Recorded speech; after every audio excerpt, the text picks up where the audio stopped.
Hi, my name is Jennifer Armstrong, and I live in Saratoga Springs, New York.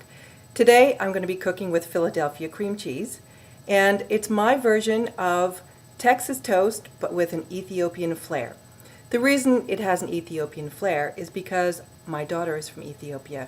I adopted her when she was 8 years old, and since she was already 8, she was already very attached to the flavors and the cuisine of her native country. So, as her mom, I decided that I should learn how to cook with some of these ingredients and make some of the dishes that she was used to. And I have also invented some of my own dishes using these ingredients. The one Ethiopian ingredient that we're going to be using today is called shiro. Shiro is a powder. It's basically ground chickpea flour mixed with berbere. And you can see it's just like a flour, just a powdered flour. And berbere is the very traditional Ethiopian spice mixture of hot chilies, ginger, clove, cumin, cardamom. It's really quite delicious. And so shiro is the ground chickpea mixed with berbere, and it couldn't be simpler to cook with. It's basically 1 part shiro to 4 parts water. You're going to stir it together over heat until it's thickened up.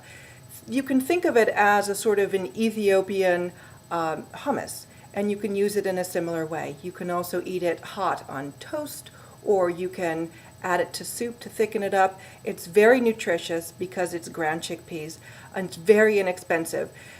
It may not be that easy to find. You might expect to find it at an African grocery if you have one near you, or if you live in one of the large metropolitan areas with an Ethiopian restaurant on every corner, you could probably get it there. Otherwise, you can get it online, which is what I did. So, we are going to begin this dish with an onion. My daughter and I are vegetarian, and most of our dinners start with an onion. I fill up my compost bucket pretty quickly every day. And of course, we compost, and we have a vegetable garden. This particular dish, because it's made with a chickpea flour, is a complete protein, and it makes a wonderful meal if you have it with a soup and a salad, and it's really quite wonderful. I do hope that people will explore the cuisines of the developing world. Of course, these people are having to feed their families on very little money, and making the best of the ingredients that they can find. So these cuisines have always been very fertile ground for vegetarian cooking. And I love exploring new recipes and finding new ways of adding interest to our dinner plates.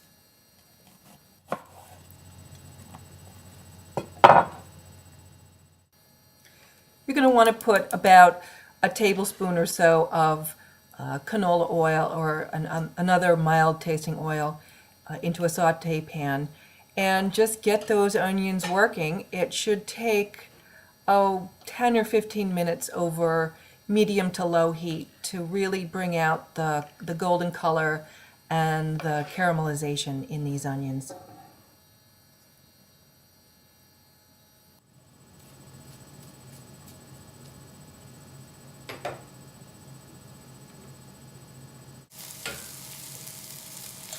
Okay, so while these onions are cooking down, I'm going to get started on the shiro. So I'm just going to move these over and keep them on low. I'm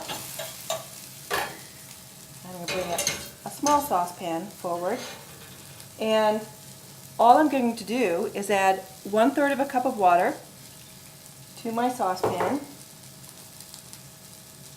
And I have about 2 tablespoons of shiro powder. I'm just going to pour that in and stir it. Just stir it with a fork. And you want to get all the lumps out. And you just keep working it. It's quite similar to the process of making gravy. Once you add your flour to your stock or drippings or whatever it is that you're using for gravy. So it's just a similar process, and you're going to keep that on a medium heat and let that thicken up. And once that gets a little bit thicker, I'll show you what it looks like. Meanwhile, I'm going to keep working on these onions. Okay, so my shiro has gotten nice and thick, and I'm going to turn off the heat and take one of these really cute 3-ounce packages of Philadelphia cream cheese.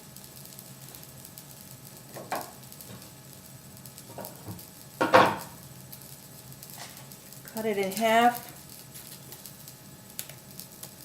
I'm just going to drop it into the shiro.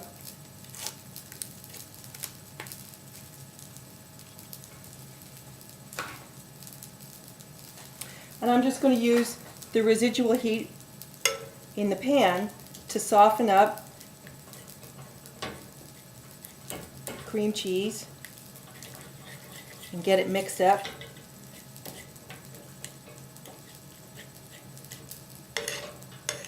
I'm going to take some mashing. If you soften up the cream cheese by leaving it on the counter for a while beforehand, this will speed up the process. So you want to just keep mixing it and blending it with the shiro.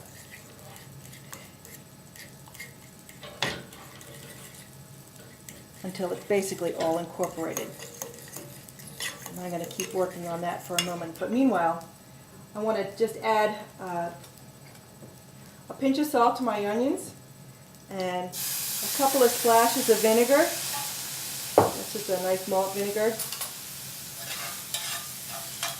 Those are now nice and soft, and they'll be ready to put on our Ethiopian meets Philadelphian Texas toast.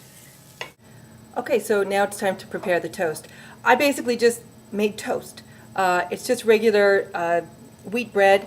If you want to make this a little fancier, you could get a nice crusty Italian loaf, cut it the long way, open it up flat, and make the toast that way. But as a single mom looking for quick recipes for school nights, when I have to drive to taekwondo or a piano lesson or something like that, I'm just looking for simple, the ingredients mostly that I already have on hand. So I'm going to take a piece of toast and some of my shiro and cream cheese and just spread it over.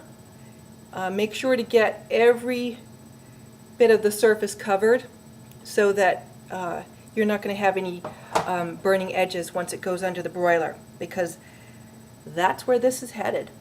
Okay, so a nice, not too thick, but a nice coating of the shiro cream cheese mixture on the toast. Okay, so I'm going to take this and put it into the broiler.